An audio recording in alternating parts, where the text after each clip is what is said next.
The UK government is preparing to disburse £13.5 million to assist businesses and employees in the supply chain affected by Tata Steel's decarbonisation initiatives at the Port Talbot site.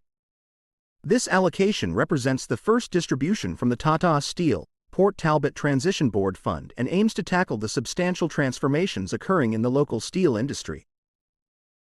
Welsh Secretary Jo Stevens MP is anticipated to unveil the funding allocation today, during her second session as chair of the Transition Board.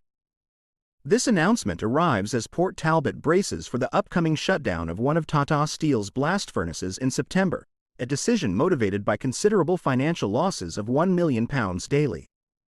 This closure is part of a wider strategy towards sustainable steel production, with plans underway for an electric arc furnace at the site. Tata Steel aspires to achieve net zero steel production in the UK by 2045, aiming for a 30% reduction in CO2 emissions by 2030. The UK government is committed to aiding local businesses that primarily depend on Tata Steel for their operations. The funding will enable these companies to shift towards alternative markets and customers as needed. Additionally, financial aid will be accessible to workers impacted by the transition, assisting them in securing new jobs, accessing training programs, and obtaining skills relevant to areas with employment opportunities. Over 50 businesses have already pledged their support for workers facing potential job losses due to the steel plant's transition.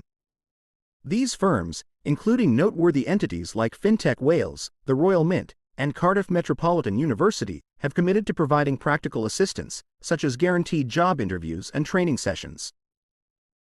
Welsh Secretary Jo Stevens highlighted the government's proactive stance, asserting, "Under this government, the Transition Board has shifted from mere discussion to actionable results."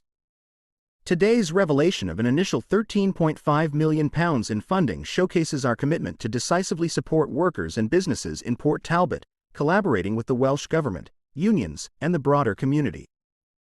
Stevens further noted that while discussions with Tata Steel about the site's future are ongoing, the government is taking preliminary measures to establish a support system for workers and businesses. Business and Trade Secretary Jonathan Reynolds reiterated this message, underscoring the necessity of assisting workers and enterprises amid Tata Steel's transition.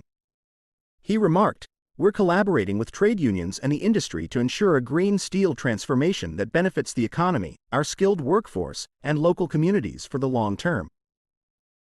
Tata Steel UK's CEO, Rajesh Nair, expressed his support for the funding announcement, highlighting the Transition Board's contribution to facilitating the move towards low CO2 steel production and promoting growth and investment in the region.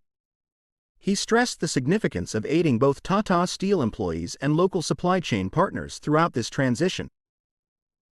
Aileen Davies, Community's National Officer for Steel, commended the announcement, acknowledging the UK government's prompt response in extending support to workers and the broader community.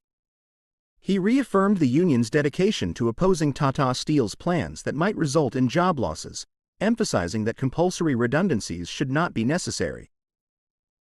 GMB National Officer Charlotte Brumpton-Childs voiced a need for clearer information regarding the government's commitment to swift and targeted support for the steel sector. She highlighted the critical nature of this support for steelworkers, contract workers, and their communities. Welsh Conservative leaders have also endorsed the funding announcement but have called for more guarantees that the total £100 million fund designated for steelworkers will be fulfilled. They criticised the Labour Welsh Government for failing to allocate additional resources to support Tata Steel since 2019, arguing that recent investments in Cardiff Airport might have been better utilised to bolster the steel sector. As the Transition Board continues its endeavours, there is a collective emphasis on ensuring that the funding and support genuinely impact the Port Talbot community during this pivotal time of change. Thank you for watching.